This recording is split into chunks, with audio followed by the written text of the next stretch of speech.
तर बघा आजचा प्रश्न आहे असा, कावळा सर्वांनी बघितलाय? बरोबर आहे काय? बघितलाय काय? तर कावळा या शब्दाला समानार्थी शब्द पण तुम्ही पाठ केलाय होय की नाही? काय काय?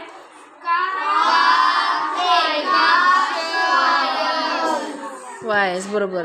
मग आपल्या देशाचा म्हणजेच आपल्या राष्ट्राचा राष्ट्रीय पक्षी कोणता आहे? मोर आहे. मग कावळा हा देखील कोणत्या तरी देशाचा राष्ट्रीय पक्षी आहे. तर कोणत्या देशाचा असेल? गेस करा बघू. सांग. नाही, जर्मनी नाही. सांग. चायना नाही, चायना पण नाही. अमेरिका नाही. साऊथ नाही. पुढं.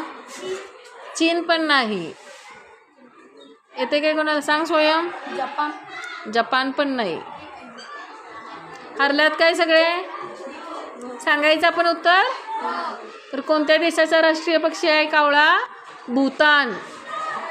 कोणता? भूतान देश आहे, बरोबर. त्याचा राष्ट्रीय पक्षी आहे कावळा.